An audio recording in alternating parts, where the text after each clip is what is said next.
So I need to say this first. Greenteck is incredible. Greenteck, dance-wise, is absolutely incredible. Like every time I watch Greenteck dance, I'm like, wow. Musically, technically, his groove is just phenomenal. Creativity, but there are other parts that he falls short on.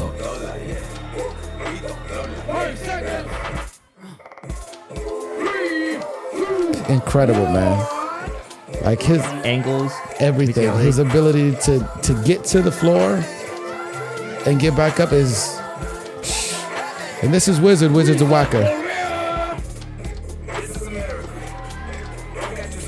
And I think Wizzard did really dope in this round because as a whacker, this wouldn't have been very natural for him. This music, you mean? Yeah, this music. And he did a great job. I was actually really, really impressed. What do you like about Wizzard so far? So Wizzard's movement is crispy. Like everything is crispy. And he also knows how to make fun of his opponent. Like super crisp.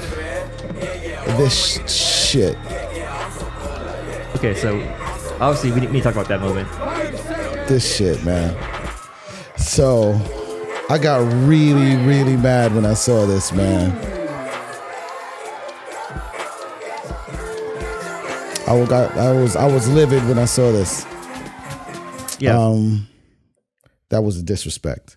That was an absolute disrespect. I mean, in any situation, that's a disrespect. If somebody walks up to you anywhere and just pours water on your head, it's a disrespect, right? Especially in a situation like this. We are street dance in Singapore, and street dancers are already seen a certain way because of the people that the dances come from, and this is around the world. We're always seen as a bit less than. In this particular event, it was open to the public. You have people from all walks of life in Singapore in the audience watching this. And then those people see that. What is that? Like, what does that say? What is that message to those folks? That's one. Two, I just don't like the disrespect and Wizzard's attitude of quote unquote being a gangster when I know he's not. Wizzard, you mean Greenteck? I mean, sorry, Wizzard. Greenteck's attitude of being a gangster when I know he's not was also offensive. So I had to say something, and I literally told him, like, you know, if you would have did that back in the States, you would have got punched in the face. Because that is true. I don't know anybody here that would have allowed that to happen.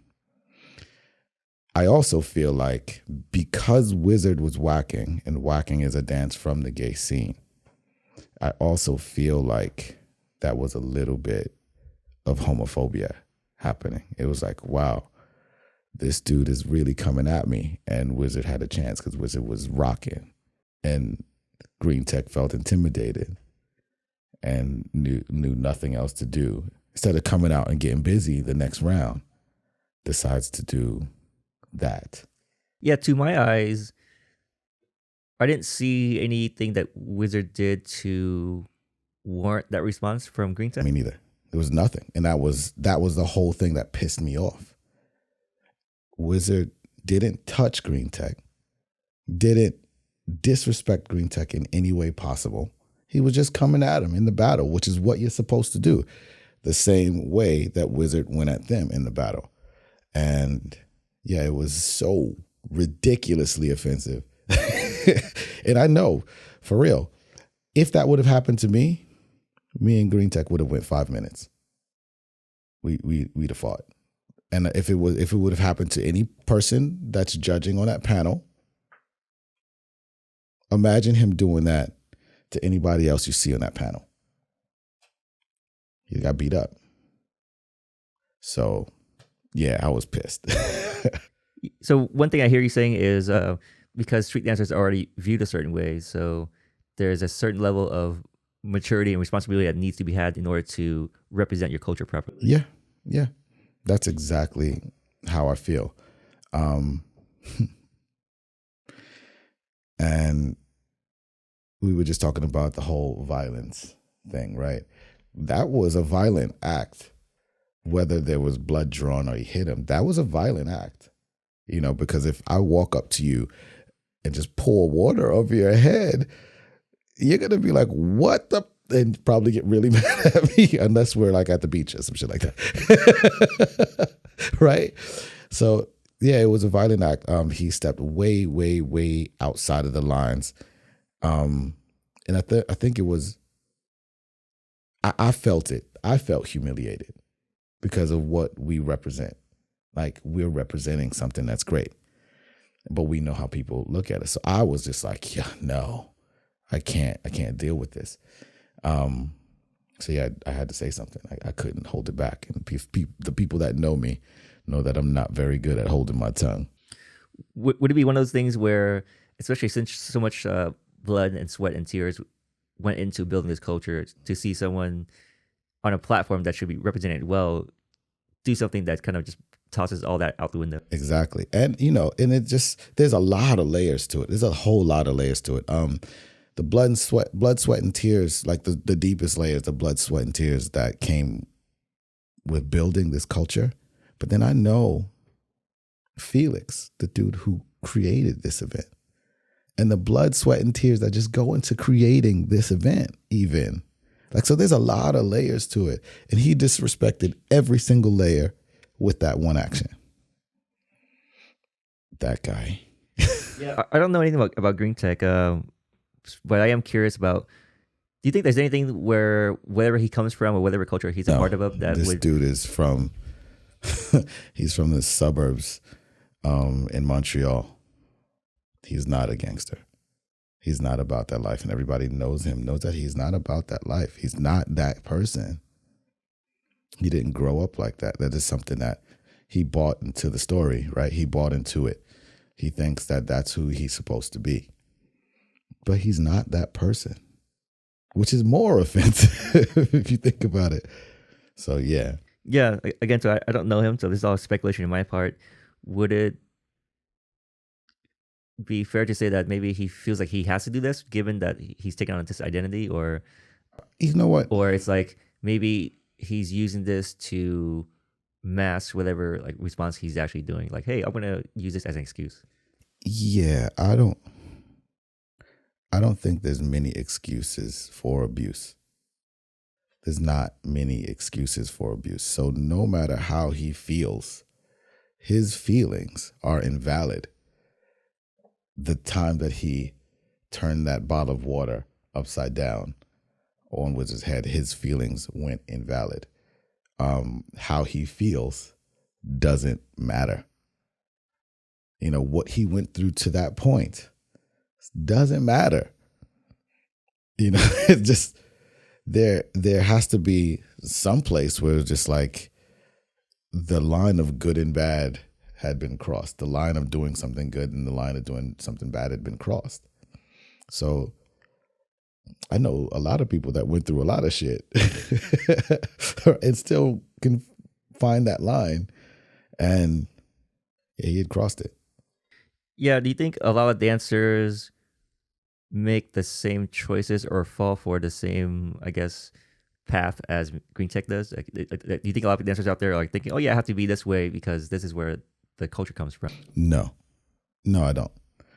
He is an anomaly, thank God, because I couldn't deal with that all the time. He's an anomaly. There's a few out there that trip, but there's not a lot. Most people understand that line, understand the line of respect and disrespect, the doing something good, doing something bad line. And a lot of the dancers, like if you look at the two dudes sitting right next to me, Nelson and Kapela, they're from the hood. They're from the hood in Paris, right?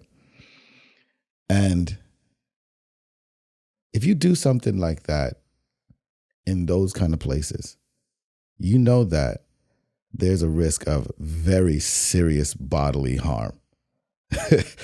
Someone's coming after you. You can absolutely, you can bet all your money that someone is on their way right after that happens. Here in Singapore, in this very safe space, he chose to do what he did. So that's not a sign of strength. That's a bit cowardice. He's not going to do the same thing in the hood in Paris. He wouldn't do the same thing in Harlem or in the Bronx or in Brooklyn. He wouldn't do the same thing in LA.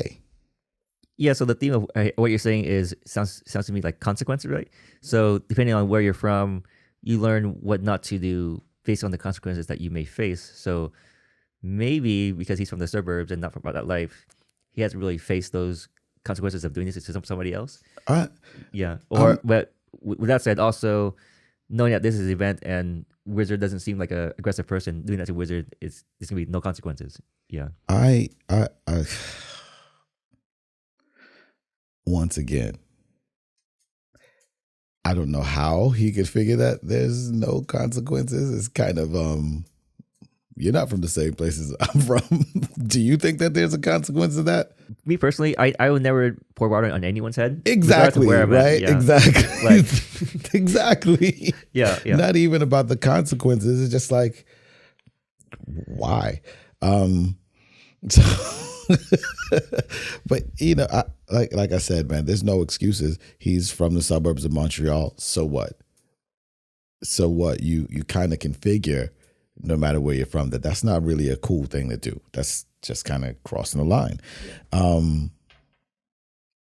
He's not from the suburbs in Paris or suburbs in Brooklyn or South Bronx. Suburbs of Brooklyn or South Bronx, right? He doesn't need to be from there to know that that's crossing the line. But my point was, he also knows that doing that in those other places that I mentioned, doing that in those places, that there's definite consequences.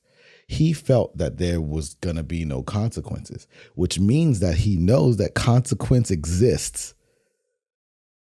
So he did it in a place where there would be none, or he felt there would be none, which makes it a pretty cowardice act.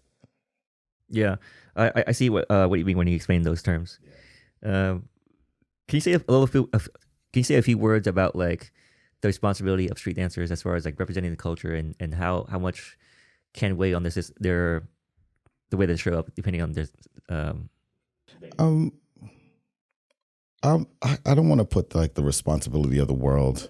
Yeah, not the word, but something to consider, But yeah, like we just in general, because where street dance is from and the people that it's from, I think we have to be very aware of our branding. Going back to that, we have to be very aware of our branding and not live up to our branding. We have to totally fight against the way we've been marketed to the world and not play into it. We don't have to kowtow to the bullshit, but we also don't want to play into the bullshit. And doing stuff like that and then saying, like, if you don't like it, stay out of the battle. That's the way, like saying stupidness like that. It's playing into the bullshit, especially when you're not from that world.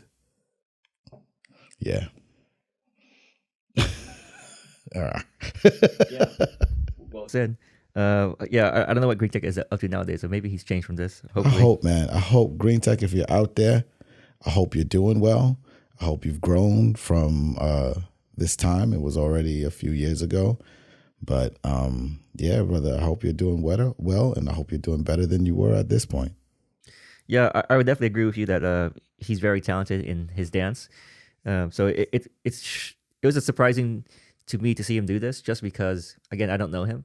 But for someone to be disciplined means you have control over your choices, right? So to do something like this is like going the opposite way. Yeah. And it's funny because until this point, literally every single time that I saw Greenteck, I would be like, you are incredible. Like, I was a fan, son.